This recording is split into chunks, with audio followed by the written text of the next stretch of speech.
first let me quickly apologize for the bad audio. I don't have a microphone. Okay, let me get in. This is Lilac.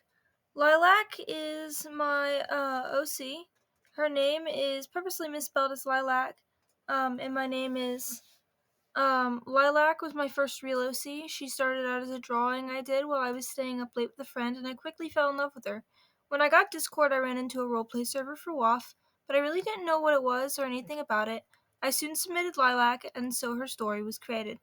Lilac is a sea ray hybrid born in the Sea Kingdom. She can swim very well and live underwater, but she also has rainwing venom and a rainwing tail.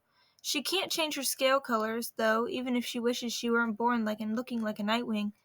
Some go as far as to think that she has some Nightwing blood, but nope. The Rainwing part of her selected one of the many colors a Rainwing can be, and chose black. Not that she hates it, it suits her. Despite this semi-happy blurb above, Lilac isn't usually so chipper. She is a sarcastic and hot-headed girl sometimes. Most of the time, she is quiet and withdrawn, sad even. For years, she has dealt with this voice in her head. She has given the name Them. This voice tells her to hurt other dragons and even kill them. She hates it. Sometimes she loses control, so she chose to live entirely alone. That was until she met McCall. He has kept her a secret for a long time, though she doesn't want the queen to know that she is living in the forest. McCall is the only one who can calm her down and bring her back when she loses control. Lilac's backstory was troubling to say the least. She spent her childhood bullied and mocked by her suing father, who lived on one of the islands with her mother. She hated him, and one day her father went too far and she killed him at a young age. When her mother found out, she was mortified and ran away. Lilac was still very young, and she had nothing to live for. So she gave up, weak and tired. Lilac laid down in the sand and shut her eyes.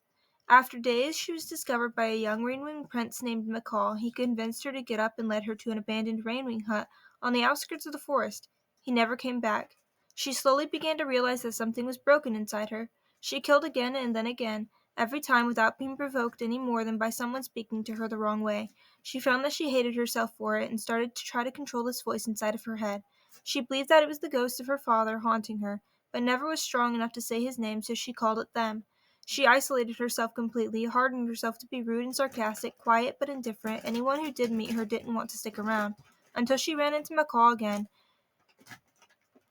She had rescued him from drowning and then recognized him. She had repaid the favor, and they soon fell in love and have been together ever since. Alright, that concludes her story. I'll see you in the Q&A. Bye.